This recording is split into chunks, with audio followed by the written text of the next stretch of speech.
Hello everybody, welcome back to Web Dev Simplified. In today's video, we're going to take a look at making this simple calculator using plain vanilla JavaScript and modern ES6 practices. Let's get started now. To get started, let's look at the basic functionality of our calculator. We can add numbers just like this, and if we want to, we can multiply numbers. Any of that stuff works. The delete key will just remove one character from our list here. All clear will get rid of everything. And of course, we have the ability to use decimal numbers as well for our addition, multiplication, subtraction, and so on. We also have the ability to chain operations, so we can say 1 times 36 and just click times again, and it'll automatically put it up here. And we can do another multiplication, and so on. So let's get started coding this. Over here, I have Visual Studio Code open, and all we need to do is create some files. First, we want an index.html, which is going to be all of our HTML. We'll create a styles.css for all of our styles, and a script.js, which is just say tell us out of the way. We can add a text and put some box. Let's just create C for all clear, And we also want to add a class to this button, because as you can see, this button isn't ban anymore. It's just pasted in all the way down to our equals. And now that we're all the way down to the equals button, again, you want to make sure you add that class here, which is just going to say span2, since this equals button also takes up 2 rows, just like the all clear button does. And now that we have all of that done, that's essentially all of the HTML we need for our application. If we go into our application over here, you can see that we have all of our different buttons being shown up, but clearly there's no styles being applied to them. So let's jump into our styles.css and start styling our calculator to look just like this. The first thing that I like to do is select all of our elements, including our before elements and our after elements, just like this. And I want to change the box sizing to be border box, so that way it's easier to size our elements. Also, I want to set our font family here so that it's set on all of our different elements. In this case, I'm going to use a font called Gotham Rounded, which you may not have installed on your system, so you can choose any font that you like the look of. And we want to apply a default font to fall back onto, so in our case we'll default to sans serif as Gotham Rounded is not found. Next, we want to set the font weight for our entire application, and in our case we're just going to use a font weight of normal. Now that we have that done and out of the way, we go over here, we can see already our font has changed slightly to be this Gotham Rounded font. Next thing we want to do is actually set up our background, because that's going to be fairly straightforward. The next thing we want to do is style our background. In our case, we're just going to select the body element, and we're going to first remove all padding and margin so that our background fills our entire screen. And then we're going to apply a background here. So we'll use the background keyword, and we want to apply a linear gradient. We want to apply this gradient to the right, so that way our first color is going to be the color on the left, and our second color is the color on the right. So we just want to define our two colors here. In our case, we're using 00AAFF as our left side color, and our right side color is just going to be a green color, which is 00FF6C. Now, if we save that and go back to our page over here, you see that we have our gradient going all the way across, which is perfect. The next thing we want to do is style this grid that we have right here. So we can just go down here and select that calculator grid class that we defined earlier, which is wrapping all of our different buttons and elements. We want to make sure that our display here is set to grid, and we want to justify the content into the center of the screen, and we want to align the items into the center of the screen. That way everything is centered, and if we save that and look back, you can see that everything is centered, but it's not centered vertically, and that's because our calculator grid doesn't take up the full height. So we want to set a height on here, a minimum height, which is just going to be 100 VH, which is just essentially saying it's going to fill 100% of the height all the time. Now if we say that, you see that everything is centered in the very center of our screen and spaced out. In order to make our buttons actually look like our buttons over here though, we want to use grid template columns and grid template rows. So first we can define our columns, and in our case our columns are going to repeat. We're going to have 4 columns, and our columns are all going to be 100 pixels wide. Next we want to do the same thing but for our template rows. So we're going to have our rows here, and our first row, this output, can grow as large as it needs. If we input a very large number in here, for example, you can see that this grows to fit that large number. So we want to have first a value which is going to be a min-max value, which says at minimum we want this to be 120 pixels tall, but at a maximum we want it to be auto, which essentially says as large as it needs to be to fit everything. Then after that we want to repeat 5 times the value of 100 pixels, because we want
We want our buttons down here to be exactly square, and as you can see, we have 5 different rows of buttons.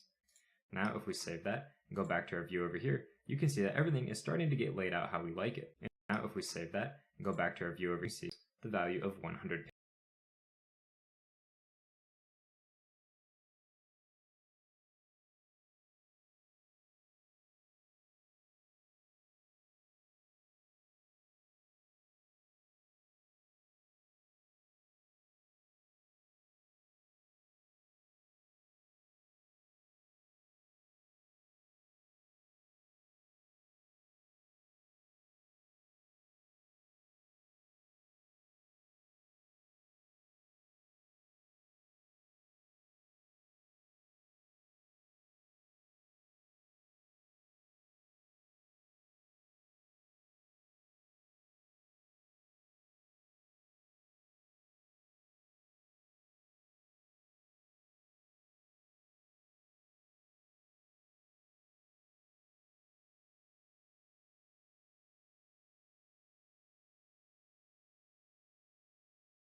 pixels because we want our buttons down here to be exactly square, and as you can see, we have 5 different rows of buttons.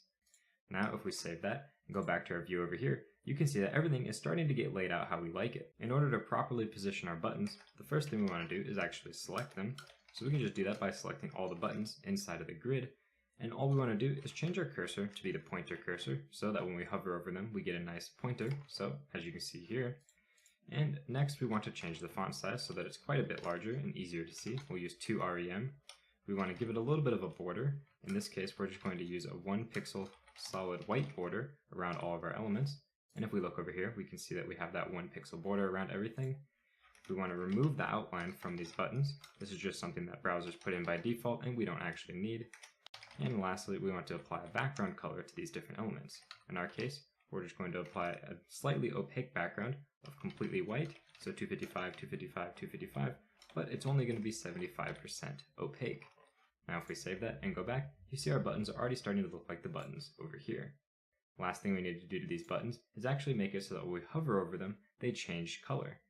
Because as you can see over here, these buttons change to be almost completely white when you hover. So in order to do that, we'll again copy this selector down, but we'll use the hover portion of it, and we want to just change the background color. It's going to stay the exact same white, but we'll change the opacity here to be 90%. And now if we go back over and hover over a button, you see that it turns to this white color. Now in order to fix our buttons so that they don't look quite so strange, we just need to change align items to align content, because we want to align the entire content of this grid in the center and not the items themselves. Now if you save that, you see that our buttons are filling out the space that they need to. But you'll notice that this all clear button is not taking up 2 width spots, and this equals button is also not taking up 2 widths. So in order to fix that, we can just use that class, which is span2, and all we need to do is say that we want our grid column here to span 2 columns. And if we save that, you see automatically all clear and equal are now spanning 2 columns. But our output, which is this singular section right here, is not properly styled, so let's work on styling that next. In order to make it easier to see what we're styling, I'm going to add a little bit of dummy text in here. So we're going to say 123 plus what we're right here is not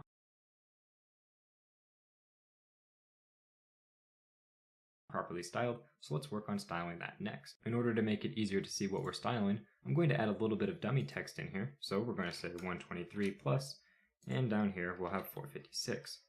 That way we have a little bit of dummy text we can play around with when we're doing our styles.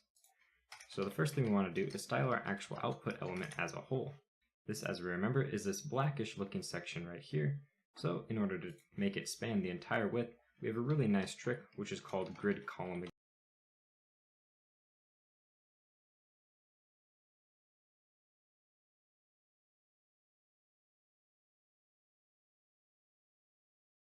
Again, but in this case, we want to say we want to go from column number 1 all the way to column number -1, which is essentially just the last column.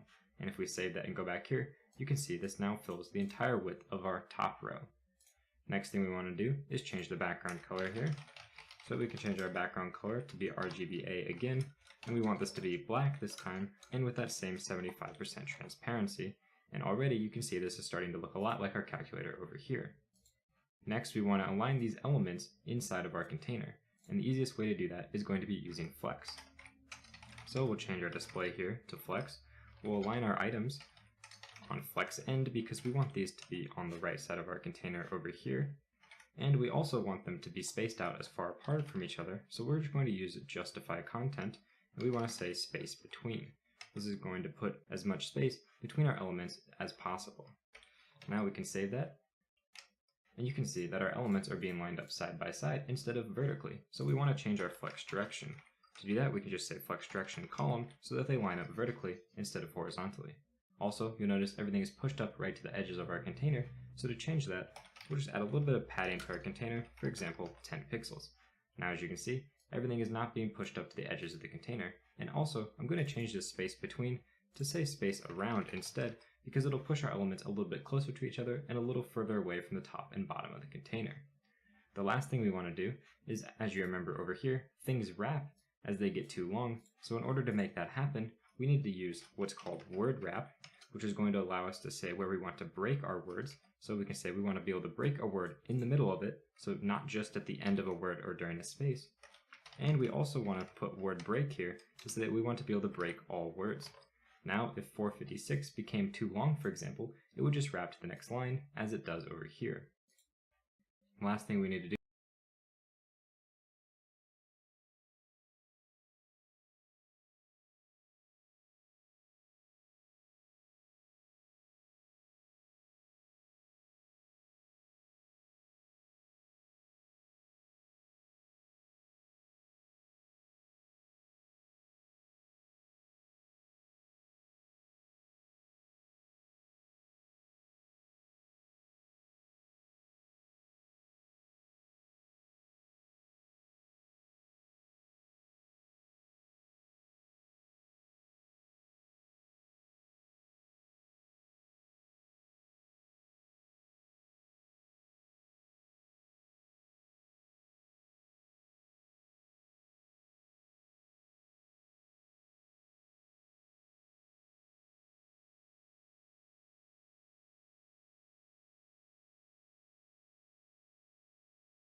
do is style our two different text elements that we have. So in order to select those, break here is that it's just at the end of a word or during a space. And we also want to put word break here so that we want to be able to break all words. Now, if 456 became too long, for example, it would just wrap to the next line, as it does over here. Last thing we need to do is style our two different text elements that we have. So in order to select those, we can first say inside of our output element, we want to get the previous operand, and we want to change the color of this to be a mostly white color. So we'll say RGBA, 255, 255, 255, and again 75% opacity, so it comes across as a little bit of a gray color, and we want the font size here to be 1.5 rem. If you save that, you see that it gives us a nice slight gray color, which is a little bit smaller than what this text will be when we're done. So we can essentially copy this, paste it down, and instead of previous, we have our current operand. Our color here is going to be purely white instead of partially white, and our font size is going to be 2.5 rem. Now if you save that, you see the styles for our entire calculator are essentially done, and they work almost exactly the same as over here. Now that all that's done, we can finally get to the interesting part, which is coding up the JavaScript, which will allow our calculator to actually work when we click the buttons.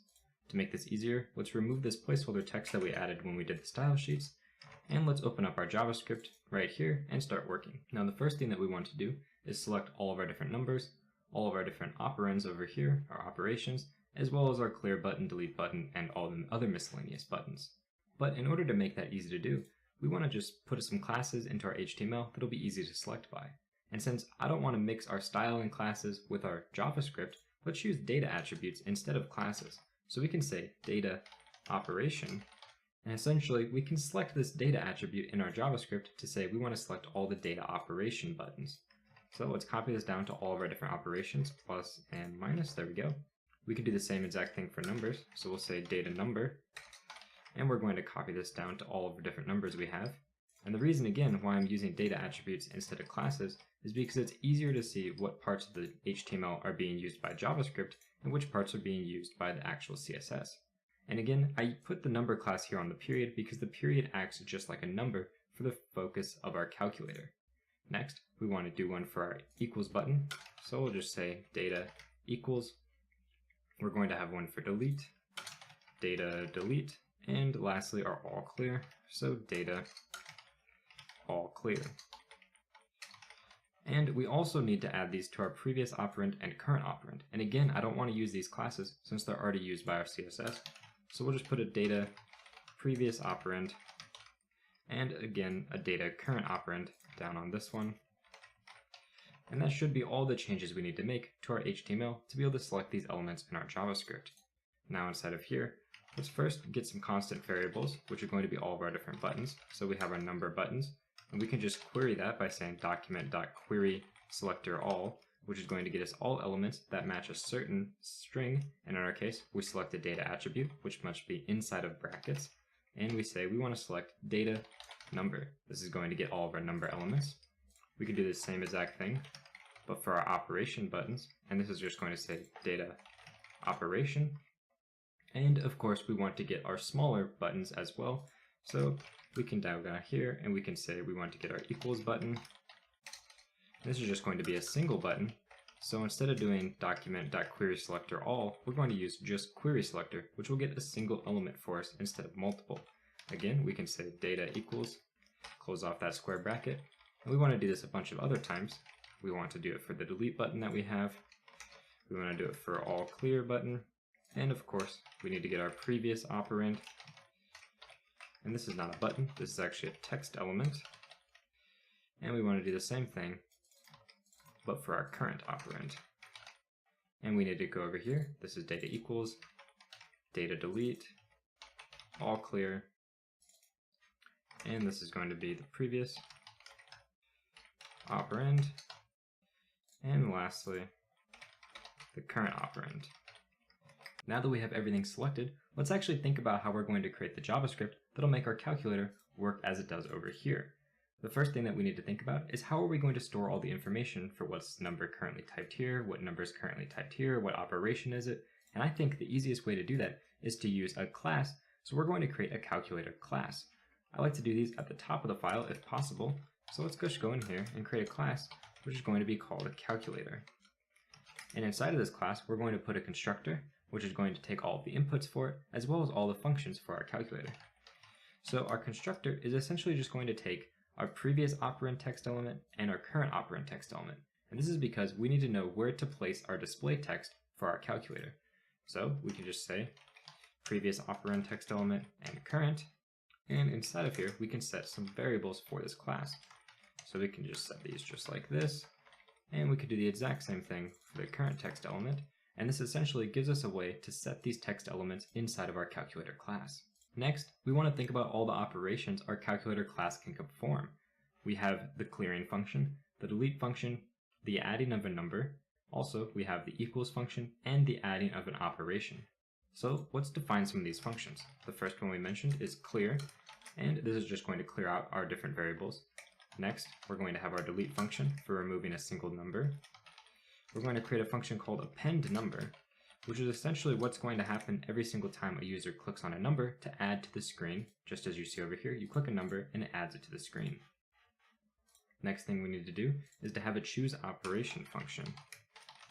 This is what's going to happen anytime a user clicks on one of these operations over here. And this function needs to take the particular operation that the user selected. And same thing with the number function, we need to actually pass the number the user selected. The last two functions that we need to have is we need to have a compute function, which is just going to take our values inside of our calculator and compute a single value for what we need to display on the calculator. And lastly, we need to have a function that allows us to update our display. So we'll just call this update display, and this is going to update the values inside of our output. And with these operations all defined, let's think about the different properties our calculator needs to store. We need to know the previous operand the user entered, the current operand that they're working on, and the operation that they've selected, if any. So inside of the clear function, all we need to do is remove all of these values. The first thing we can do is just say this dot current operand, which is just going to be what is defined by this number right here. We just want to default this to an empty string if they clear it. We want to do the same thing for the previous operand. Again, default it to an empty string. And lastly, we want to change the operation to be undefined, since they don't have any operations selected if we clear things. And as soon as we create our calculator, we want to call this function, this dot clear, and this is because we want to clear all of our inputs and set them all to the default values as soon as we create a new calculator. So now that we know all the different things that our calculator can do, defined by our functions, and all the different variables that it can hold, let's work on hooking up all of our different variables down here and making them operate on our calculator object. First thing we need to do is create a calculator. So we'll just create a calculator here. We're just going to set this equal to a new calculator, which is how you define classes. You say new followed by the class name, and then we pass everything from our constructor into it. In our case, we need to pass it the previous operand text and the current operand text element. Now that we've passed those elements in, we can actually use this calculator object. So to first use it, let's go with our number buttons. We're going to select our number buttons. We want to say for each, because we want to loop over all of these different buttons. And for each one of these buttons, we want to add an event listener. So we can say